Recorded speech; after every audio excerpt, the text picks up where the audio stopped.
muchas gracias a el querido colega Francisco Chicorrico, presidente actual de la Organización Iberoamericana de Retórica, a la profesora Beatriz Aracil Barón, directora del Centro Latinoamericano de Estudios Latinoamericanos Mario Benedetti, por supuesto a todos ustedes por estar aquí. Bien, voy a pasar a dar lectura a mi exposición. En esta comunicación voy a caracterizar la construcción de la imagen de sí o etos de agentes de inteligencia en informes del Servicio de Inteligencia de la Prefectura Naval Argentina, SIPNA, producidos durante la última dictadura militar de Argentina, que se desarrolló desde 1976 a 1983. Se trata de informes que se refieren a la visita que la Comisión Interamericana de Derechos Humanos realizó al país en 1979, con motivo de las denuncias internacionales sobre desaparición forzada de personas, torturas y encarcelamiento sin juicio previo.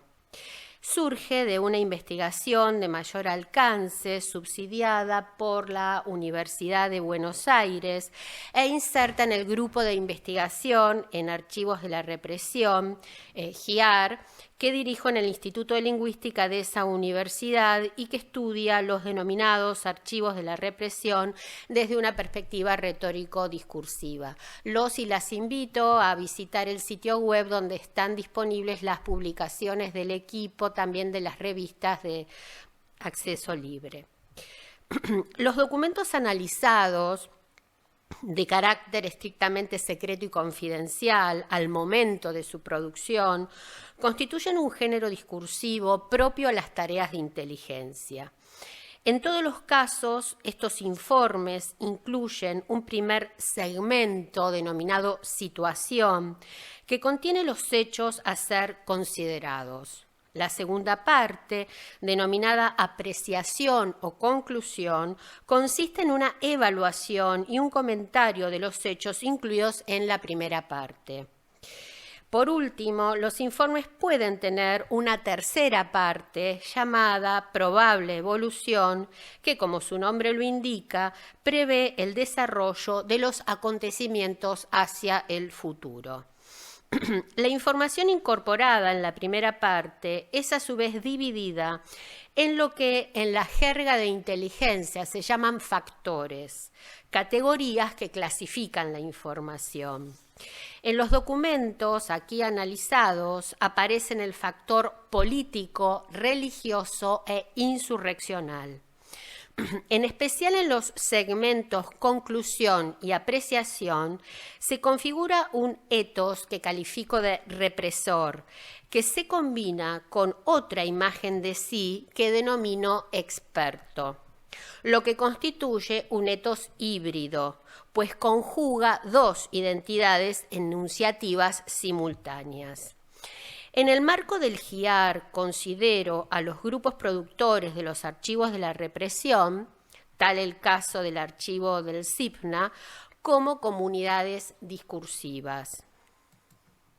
Entiendo por comunidad discursiva, a partir de los aportes de Dominique Manguenot,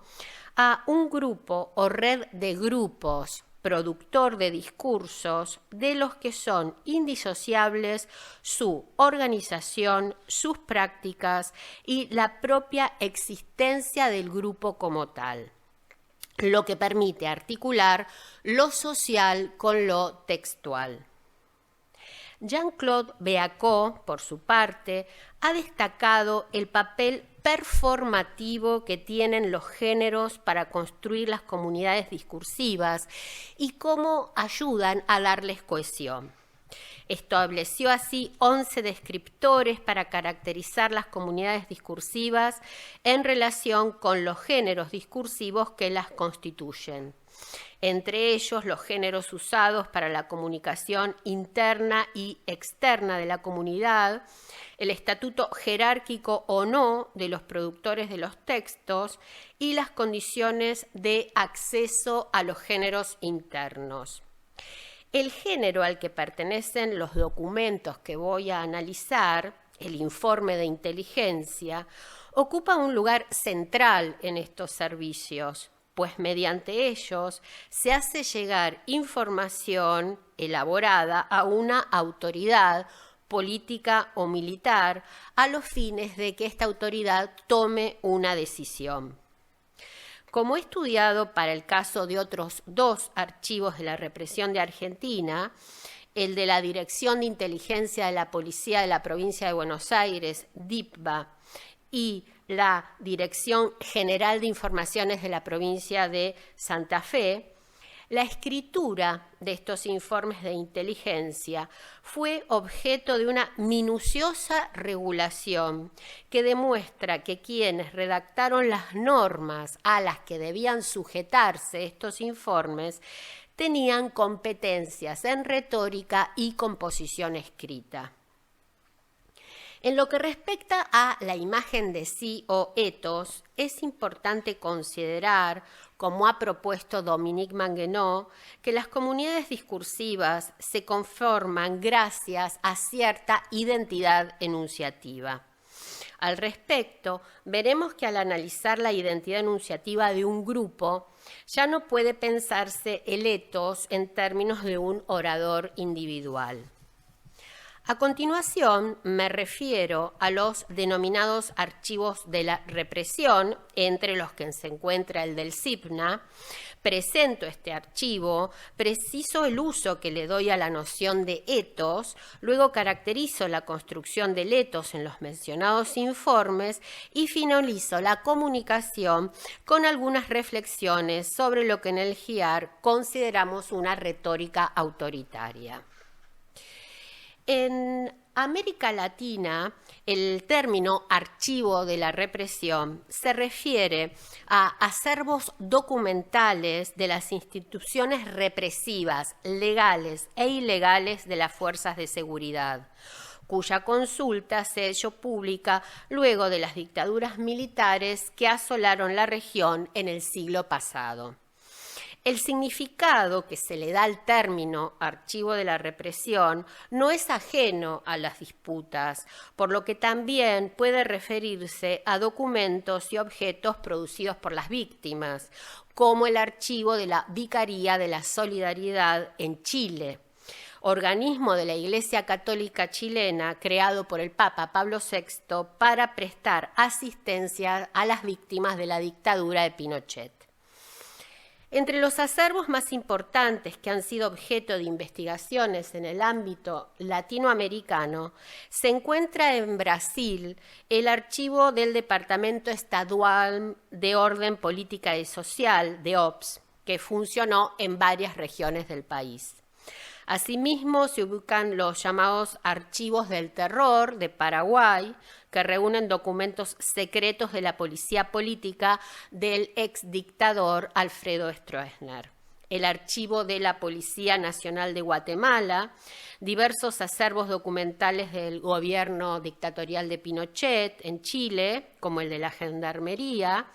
el archivo de la Justicia Militar en Uruguay y los archivos de la Secretaría de la Defensa Nacional en México, entre los más importantes. En Argentina se destacan los archivos de la Dirección de Inteligencia de la Policía de la Provincia de Buenos Aires, que nombré, y del Servicio de Informaciones de la Prefectura Naval Argentina, al que me referiré aquí. Estos archivos sufrieron la destrucción y o conservación en diversa medida según las políticas adoptadas en los países que fueron atravesados por regímenes represivos. Por otra parte, a pesar de su apertura para la consulta pública, todavía existen dificultades para el acceso e investigación de numerosos acervos disponibles, lo que pasa en Argentina con el archivo de la Secretaría de Inteligencia del Estado, SIDE, aún cerrado. La noción de archivos de la represión adquirió importancia internacional en un encuentro de archivística realizado en México en 1993, cuando el Consejo Internacional de Archivos decidió crear un grupo de expertos en archivos de la represión. Este grupo de expertos se formó en 1995 con colaboración de la UNESCO y recomienda la conservación y protección de los archivos producidos por regímenes represivos, considerándolos patrimonio de la humanidad. En este sentido, la problemática de los archivos de la represión es transnacional, no solamente entre países de América Latina, sino también entre otros países donde se desmantelaron regímenes represivos, como en Portugal, luego de la Revolución de los Claveles, en España, después de la muerte de Francisco Franco, en Sudáfrica, con el fin del régimen del apartheid, o en Alemania, con la caída del muro de Berlín y el acceso a los documentos de la policía secreta de Alemania Oriental, las Stasi. Ludmila Catella ha identificado 4 usos principales de los archivos de la represión: compensatorio, jurídico, como fuente de investigación y pedagógico.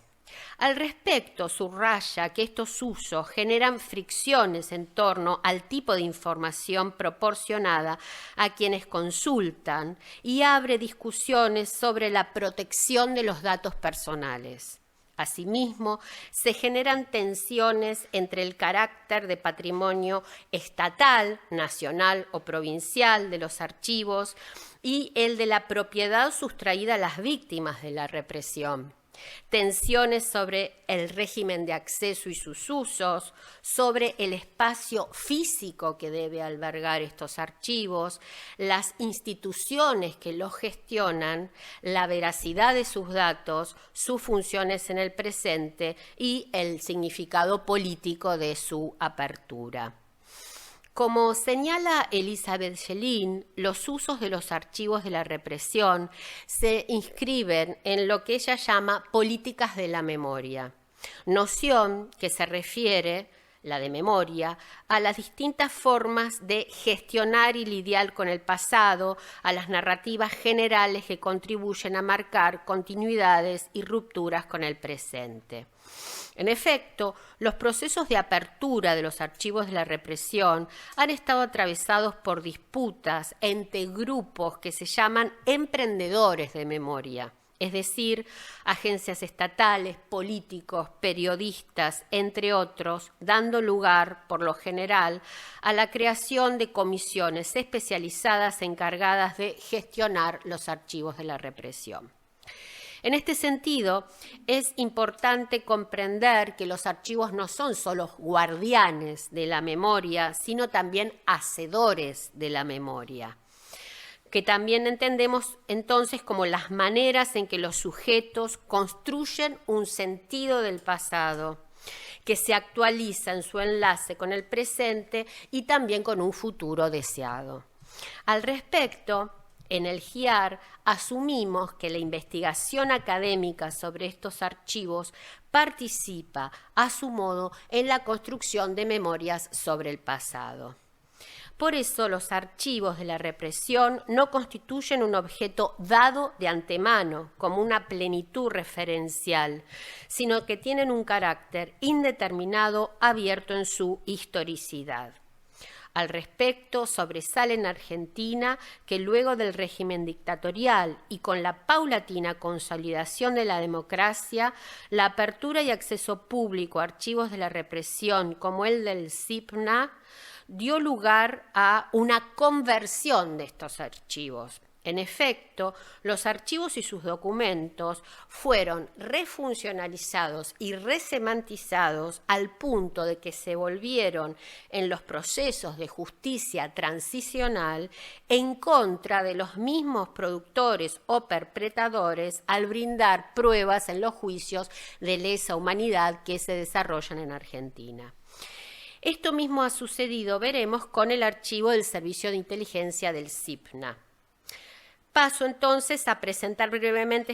este archivo para luego comentar cómo abordo la construcción de letos en este archivo de la represión. La Prefectura Naval Argentina es una fuerza de seguridad estructurada para actuar en el litoral marítimo del país. En casos de conmoción interior, todos o partes de sus efectivos podían ponerse a disposición de los comandos militares de la zona de emergencia respectivos, lo que sucedió durante la última dictadura militar, donde esta fuerza dependió de la Armada Argentina. El archivo del Servicio de Inteligencia del el CIPNA, fue abierto en 1951, durante la segunda presidencia de Juan Domingo Perón, y fue cerrado en 1998, cuando Carlos Menem se desempeñaba como presidente. Es resguardado desde 2009 por la Comisión Provincial por la Memoria, y su propia conformación como lugar de memoria obedece a los fines de proveer material probatorio a los juicios de lesa humanidad que se desarrollan en Argentina desde 2003. La consulta de este archivo se hizo pública en 2010, por lo que las investigaciones no son abundantes todavía sobre este archivo. En lo que respecta al acceso de este archivo, sucedió que en 2005 la Fiscalía General de la Ciudad de Bahía Blanca se acercó a la Prefectura Naval Argentina de esa ciudad de Bahía Blanca para reunir información sobre las actividades desplegadas por las fuerzas de seguridad durante la última dictadura. Al encontrar restos de documentos que habían sido quemados como fichas personales, el Ministerio Público Fiscal decidió trasladar parte de la documentación con la finalidad de preservar el acervo. A causa de que la Fiscalía no contaba con la capacidad para digitalizar la documentación, solicitó a la Secretaría de Derechos Humanos de la Nación y a la Comisión Provincial por la Memoria, que es un ente autárquico, la digitalización del fondo. La entrega de la documentación a la Comisión Provincial por la Memoria se hizo en 2 etapas, la primera en 2006 y la otra en 2009, bajo las presidencias de Néstor y Cristina Kirchner respectivamente. Entre los documentos del archivo del CIPNA están aquellos dedicados a la vigilancia, a la visita que la Comisión Interamericana de Derechos Humanos hizo a la Argentina, como les conté, en 1979. Ante el incremento de las denuncias internacionales por la violación de derechos humanos y con el visto bueno del presidente entonces de Estados Unidos, Jimmy Carter, llegó a Buenos Aires esa comisión que dependía de la Organización de Estados Americanos, de la OEA, que decidió intervenir y negociar con el gobierno militar la visita de este órgano especial encargado de la protección de los derechos humanos. Durante 14 días, esta comisión, que estaba integrada por miembros independientes que actuaban como tal, de modo independiente, entrevistó a, entre otros, líderes políticos, personalidades eclesiásticas, jueces, miembros de organismos de derechos humanos y decenas de familiares de personas detenidas y desaparecidas. Paso ahora entonces a referirme a la noción de etos que ha guiado el análisis sobre la imagen de sí que adquieren los agentes de inteligencia en los informes analizados. Se sabe que Aristóteles fue el primero en otorgarle al etos un lugar de privilegio en el discurso persuasivo, en cuanto lo incluye junto al logos y al patos como un tipo de prueba técnica obtenida mediante el discurso del orador. En efecto, Aristóteles afirma que se persuade por medio del etos cuando se pronuncia el discurso de tal manera que haga al orador digno de ser creído, porque a las personas buenas les creemos más y con mayor rapidez en todos los asuntos, pero principalmente en aquellos en los que no hay evidencia sino una opinión dudosa. Asimismo, Aristóteles aclara que conviene que esto suceda por medio del discurso y no porque la opinión que se tenía del orador haya anticipado ese juicio sobre el orador.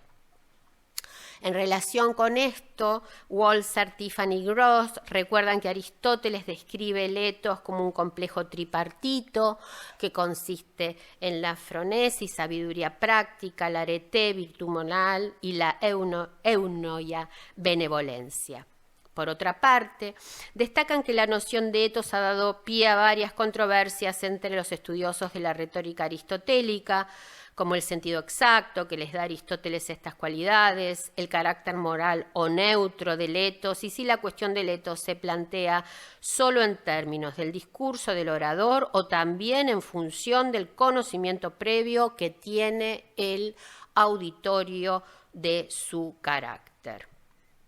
En relación con esto, cabe resaltar que Aristóteles se aparta de sus antecesores, quienes hacían hincapié en la influencia que ejercía la vida real del orador y su consideración social sobre la fuerza persuasiva de su discurso. Es sabido también que en particular a partir del Renacimiento la retórica se centra en la elocutio, es subsumida por la poética y se reduce a una teoría de los tropos, desligados de su valor persuasivo, proceso que Tomás Albaladejo describió como una retorización de la poética y una poetización de la retórica. Recién en la segunda mitad del siglo XX, con la renovación de los estudios de la argumentación en el ámbito francófono por parte de Perelman, la retórica vuelve a ser pensada en función de la persuasión. Si bien esta nueva retórica se detiene en las condiciones que debe cumplir el orador para tomar la palabra y en la necesidad de que se adecue a las creencias y valores de su auditorio, para construir una imagen confiable, Perelman le dedica al etos muy poco interés. Son las reflexiones sobre la antigua retórica de Roland Barthes las que ponen especial foco sobre el etos, definido como aquellos rasgos de carácter que el orador debe mostrar al auditorio independientemente de su sinceridad para causar una impresión favorable. Desde entonces, la noción retórica de etos ha despertado en forma creciente el interés en el análisis del discurso, en el que se destacan las propuestas de Dominique Manguenot y Ruth Amosi. Al respecto, cabe decir que ambos autores consideran que el etos da cuenta de una identidad enunciativa, explícita o implícita, que está presente en todo discurso, aún en aquellos que no tienen de modo prioritario una función persuasiva. Manguenot fue uno de los primeros en rescatar para el análisis del discurso la noción de etos elaborada por la antigua retórica, resaltando que designaba las propiedades que se conferían implícitamente a los oradores a través de su manera de decir, lo que muestran de sí mismos por el modo de expresarse y que constituye su voz, digamos, la voz o el tono del discurso. Manguenot afirma que además de la voz o el tono, el etos incluye la dimensión del carácter del enunciador, es decir, rasgos psicológicos determinados por estereotipos culturales que el lector oyente le atribuye y la dimensión de la corporalidad, la representación imaginaria del cuerpo del orador. Sus aportes se basan, por un lado, en la distinción entre lo que denomina etos dicho y etos mostrado. En efecto, el etos dicho corresponde a los casos en los que el orador u oradora se autorrepresenta explícitamente con ciertas cualidades. El etos mostrado, en cambio, da cuenta del caso de un etos implícito, una imagen que surge del orador u oradora a partir tanto de signos verbales, paraverbales como no verbales. Asimismo, Manguenot diferencia el etos discursivo, la imagen del orador construida por el propio discurso, del etos que llama prediscursivo, que son las representaciones que el auditorio tiene del orador o de la oradora antes de que tome la palabra. Amosi, por su parte, retoma la distinción entre etos discursivo y prediscursivo, al que prefiere llamar previo, y plantea que la imagen que el orador o la oradora proyecta en su discurso hace uso de datos sociales anteriores y de la imagen que de él o ella tiene su auditorio, para que el etos discursivo se oriente a ratificar o, por el contrario, modificar esa imagen previa que tiene el auditorio de él o ella. Esta autora, Amosi, al igual que Ethan Orkivi, ha hecho hincapié en que el etos puede referirse no solamente a un individuo, sino también a la identidad de un grupo. De allí que usa el término etos colectivo. Como dije, esta propuesta resulta del todo adecuada para el estudio de la identidad enunciativa propia a una comunidad discursiva, como consideró el SIPNA. Por otra parte, Manguenó, Amosi y también Jagodeau analizan casos en los que el discurso construye más de una imagen o etos preponderante, por lo que se refieren a la noción de etos híbrido. En ese sentido, a partir de esta noción de etos híbrido y de las nociones de argumentos convergentes y no convergentes de Perelman, es decir, los argumentos que orientan los convergentes hacia una misma conclusión y los no convergentes que orientan a conclusiones diferentes, me planteé la distinción entre etos híbrido convergente y no convergente. Esta distinción permite hacer referencia respectivamente a los casos en los que el discurso de un orador construye simultáneamente más de una imagen de sí y a la vez estas imágenes de sí orientan o no hacia la misma conclusión. En el servicio del SIPNA, el etos híbrido, integrado por la imagen de sí de represor y de analista político, constituiría para mí un etos híbrido convergente, pues ambas imágenes de sí coorientan al poder persuasivo de las conclusiones u orientaciones del informe de inteligencia. Antes de pasar a describir estas dos imágenes de sí, es pertinente decir que a partir de una metodología cualitativa para el análisis, me basé en las nominaciones usadas con referencia tanto a la guerrilla como a los familiares de los desaparecidos que se entrevistaban con la Comisión Interamericana. Al respecto, recupero a Siblot, quien propone reservar el término denominación para el análisis léxico en el dominio de la lengua y emplear en el campo del discurso nominación, definida como el acto de atribuir un nombre a un referente, acto que comporta un punto de vista subjetivo sobre ese objeto.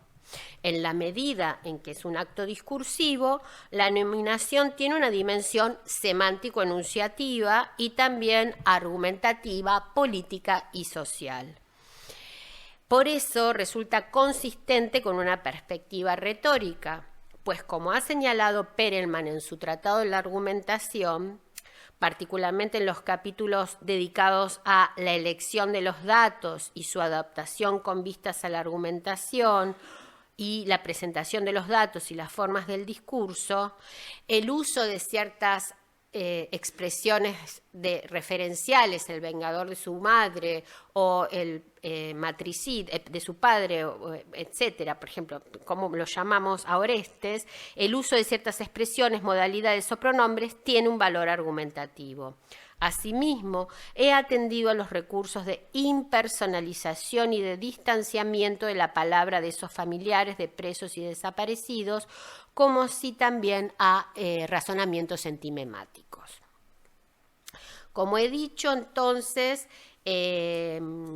estos dos etos se constituyen simultáneamente y el de analista político es un indicio de la formación profesional de estos agentes de inteligencia. La imagen de sí de represores se construye a partir de nominaciones que entablan una relación interdiscursiva con la doctrina de la seguridad nacional. Según esta doctrina, la mayor preocupación, digamos, en el tercer mundo tenía que ser la guerra revolucionaria y se equiparaba entonces la lucha con un enemigo exterior con la de un enemigo interior. Por eso la seguridad interna fue comparada con la defensa nacional. Esta interdiscursividad se manifiesta en las siguientes nominaciones: la insurrección armada, el accionar insurreccional armado, delincuentes subversivos, el oponente, elementos subversivos, el rebrote de la subversión armada, la delincuencia subversiva, los delincuentes terroristas desaparecidos, bandas de delincuentes subversivos, delincuentes terroristas radicados en el exterior. Estas nominaciones, ligadas a la doctrina de la seguridad nacional, constituyen un etos represor y autoritario, al punto de que los desaparecidos son representados mediante esta sigla DT, delincuentes terroristas, como en la expresión los DT desaparecidos. Los exiliados, por su parte, también entran en esta categoría porque se usa la expresión los DT delincuentes terroristas radicados en el exterior. La palabra elemento en la nominación elementos subversivos es propia de la jerga de inteligencia y presenta la particularidad de cosificar al referente, puesto que elemento no incluye el sema o rasgo humano. Esta metáfora, que deshumaniza, apoya las prácticas represivas, pues inhibe el respeto que en nuestra cultura de modo estereotipado despierta la vida. La deshumanización del antagonista se reitera en la nominación el rebrote de la insurrección armada. En este caso se identifica una metáfora biológico-médica en la palabra rebrote que se usa de modo convencional con referencia a una enfermedad. De esta manera, la represión de la insurrección armada queda de modo implícito legitimada como una sanación del cuerpo social. El empleo de siglas como BDS,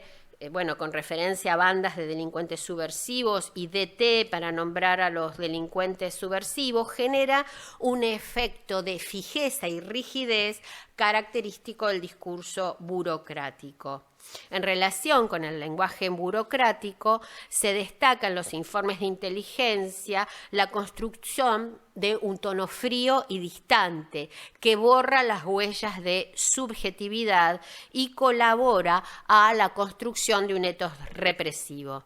De esta manera, el sujeto enunciador, el agente de inteligencia, no se asume explícitamente como tal en su decir, sino que se esconde en formas de impersonalización, en especial la voz pasiva con se, por ejemplo, continúa sin detectarse, se ha podido, se ha extremado, se estima que se sabe. Esta distancia enunciativa se adopta también respecto de la palabra de los familiares de los detenidos y desaparecidos, que se organizaron para entrevistarse con la comisión y llevarles sus reclamos. De ahí que hayan sido un objeto de vigilancia privilegiada.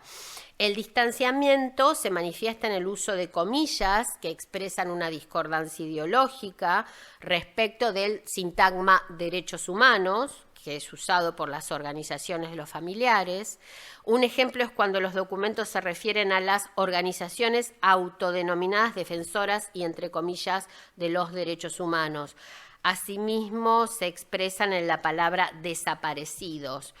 Como se observa en la cita, los agentes se distancian también de los nombres que se pusieron a sí mismas las organizaciones de los familiares de los desaparecidos mediante el distanciador autodenominadas. ¿no es cierto? Porque usan la expresión las organizaciones autodenominadas defensoras de los derechos humanos. Los agentes del CIPNA toman distancia también de esa palabra con el adverbio presuntamente y el adjetivo presunto, que expresa la evaluación implícita de que es falso o dudoso que sus hijos estén desaparecidos. Ahí tienen. Por ejemplo, en la Comisión Local de Hijos Presuntamente Desaparecidos y el presunto desaparecido.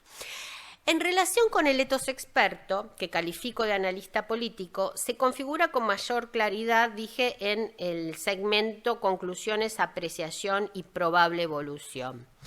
En estas secciones se observa que los agentes de inteligencia construyen la imagen de sí de profesionales competentes que saben analizar los hechos nombrados en la primera parte, puesto que son capaces de justificar sus opiniones, hacer inferencias sobre la intención o la finalidad de ciertas acciones o discursos, prever sus consecuencias, decodificar significados implícitos y armar entimemas que justifican sus opiniones. Por ejemplo, un agente de inteligencia a continuación de que en situación se refiriera a las actividades que desarrollaron los partidos políticos ante la visita de esta comisión, interpreta que la finalidad que tuvo Raúl Alfonsín, que fue el primer presidente luego de la democracia en Argentina, él arrojaba panfletos y la gente afirma, al arrojar panfletos buscaba su propia detención, accionar que fue neutralizado. Respecto del hecho de que el partido justicialista al que pertenecía la presidenta, que era la viuda de Perón, que fue la derrocada en el golpe del 76,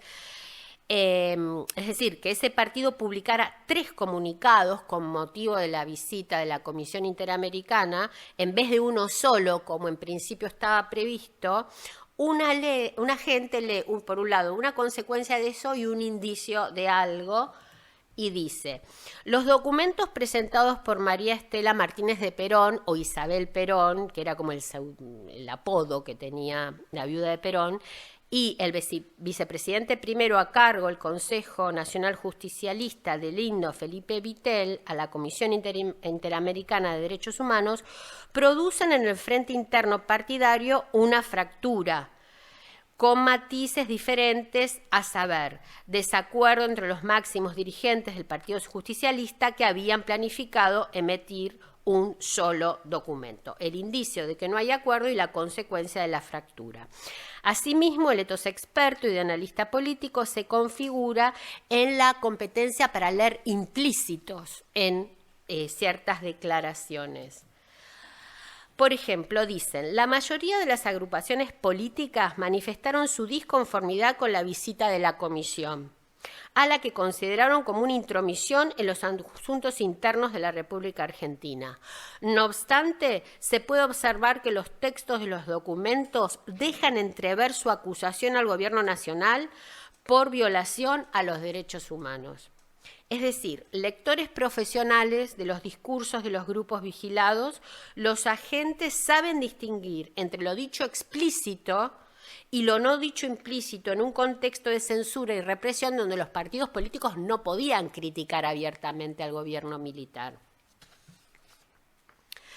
La imagen de sí de expertos o analistas políticos se configura, dije, también mediante el despliegue de ciertos razonamientos sentimemáticos, por ejemplo, para justificar la censura o persecución de un reconocido teatrista que era miembro del Partido Comunista, un agente de inteligencia construye un entimema que parte del enunciado dóxico que sostiene que para impedir que el Partido Comunista continúe con su campaña de agitación y captación,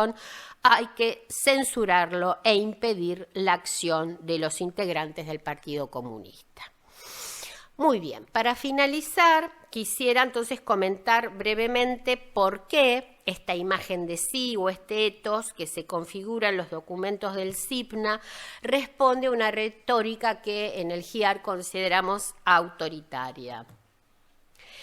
En el GIAR partimos de las propuestas de Vologinov y de la lingüista francesa Thierry Bou para calificar de modo genérico como autoritaria a la retórica propia a un discurso monológico, que separa de modo tajante la palabra propia de la ajena y establece una verdad ideológica impermeable a toda alteridad, como sucede en el SIPNA. En efecto, un discurso monológico aparece como autoconfigurado, sin otro, cerrado sobre sí mismo, con una sordera radical, inconsciente o deliberada hacia otros discursos. Como opuesto al diálogo, es el discurso autoritario, la retórica autoritaria se vincula con lo homogéneo, lo uniforme, lo monolítico, lo inamovible, el centro, lo acabado y lo dogmático. Se trata del monologismo dogmático que se ubica sin matices en el bien y la verdad frente a un mal y una mentira bien diferenciado de ellos. Por eso Klemperer, en su estudio de la variante totalitaria de la retórica autoritaria, recuerda que la palabra fanático adquiere una valoración positiva. Por otra parte, la retórica autoritaria tiende a ser estereotipada y es afín a las locuciones fijas, lo que se corresponde con lo que en la traducción al español que por lo menos manejamos en la Argentina se llama lengua de madera, como la de la SIPNA. De modo concomitante, con esa sordera hacia el otro y con la negación del diálogo, la retórica autoritaria es violenta o justifica y legitima la violencia, como sucede con las metáforas deshumanizantes del SIPNA. En ese sentido, y siguiendo a Perelman, para quien la argumentación retórica es un antídoto contra la violencia, la retórica autoritaria se ubicaría en las antípodas de la retórica perelmaniana y su regreso a Aristóteles. Sin agotar las características de la retórica autoritaria, cabe agregar que, como han señalado también muy tempranamente Klemperer y Berg, la retórica autoritaria degrada los patrones del discurso religioso. Lo que se observa, aunque no me referí a eso aquí, en los discursos de los grupos que crearon los archivos de la represión. En un momento donde la extrema derecha sigue ganando cada vez más poder en nuestros países, al punto de que en Argentina recientemente ha inspirado un atentado contra la vida de su vicepresidenta, en el GIAR consideramos que sigue siendo importante mantener la memoria crítica del pasado dictatorial y de la retórica autoritaria que legitimó los regímenes represivos en el pasado, tanto en el ámbito público como en el secreto de los servicios de inteligencia. Muchas gracias.